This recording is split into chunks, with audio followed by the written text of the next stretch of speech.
सम्मानित माननीय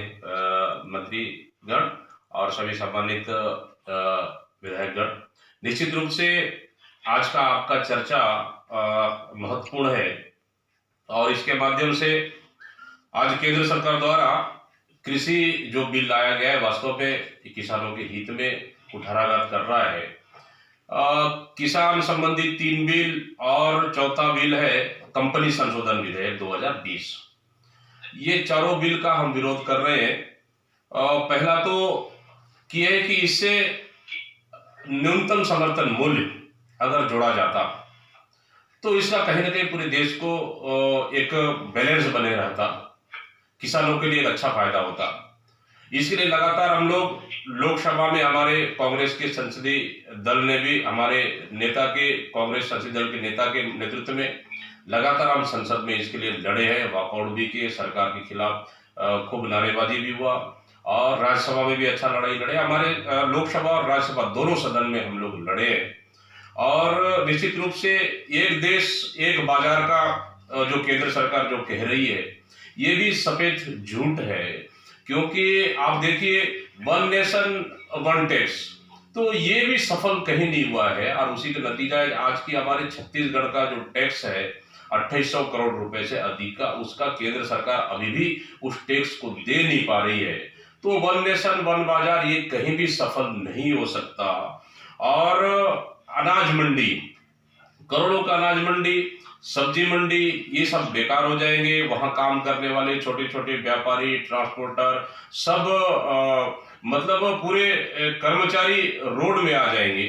तो ये भी सबसे बड़ा नुकसान है। उसके बाद जमाखोरी और कालाबाजारी, इस कानून से ये 2 चीज बढ़ेगी, जमाखोरी और कालाबाजारी। कालाबाजारी बहुत ज्यादा होगा, महंगाई की दर बढ़ेगी, बड़े बड़े मुनाफाखोर इसमें पूरे वस्तुएं जमा करना चालू कर देंगे और संघीय ढांचा और राज्य सरकार के अधिकारों का हनन है।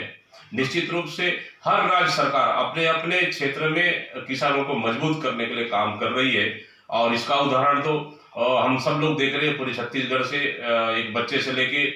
बुजुर्ग तक देख रहे हैं कि जब हमारी सरकार आई और इसका नेतृत्व माननीय मुख्यमंत्री भूपेश बघेल जी कर रहे हैं, वास्तव में किसानों के चेहरे में खुशी का कोई ठिकाना नहीं है। किसान मजबूत हुआ है, पूरे देश मंदी के दौर में गुजर रही है, तब भी हमारा छत्तीसगढ़ प्रदेश की जनता और यहाँ के किसान काफी मजबूत हुए हैं। तो मैं तो समझता हूँ वास्तव में पूरे देश के लिए अगर केंद्र सरकार को, मैंने सदन में भी कहा और अभी भी कह रहा हूं, केंद्र सरकार को अगर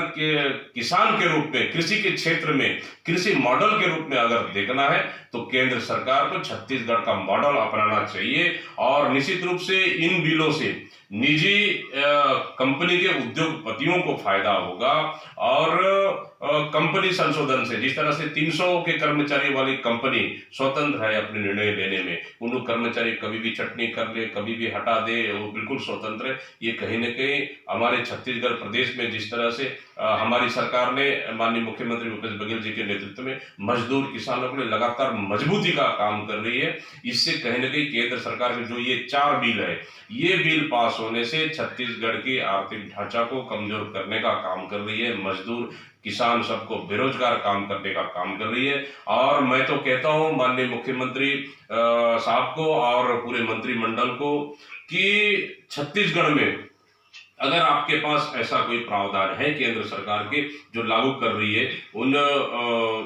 विधेयकों, उन नीतियों को अगर रोकने का है तो निश्चित रूप से आपको रोकना चाहिए। इसके लिए हम लोग तो पूरे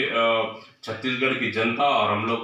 पूरे आपके साथ हैं और आप जो भी निर्णय लेंगे आप बेहतर तरीके से संगठन और सत्ता में अच्छे से तालमेल बना के बेहतर ढंग से विरोध हो रहा है। और आप लोगों ने तय किया है 2 तारीख, 10 तारीख से लेकर 31 तारीख तक, निश्चित रूप से हम आपके साथ बराबर खड़े हैं और आपके नेतृत्व में जो भी निर्णय होगा, जो भी आप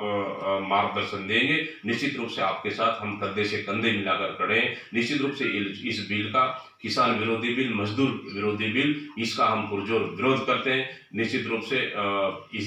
आपने हमें बात रखने का अवसर दिया, बहुत बहुत धन्यवाद।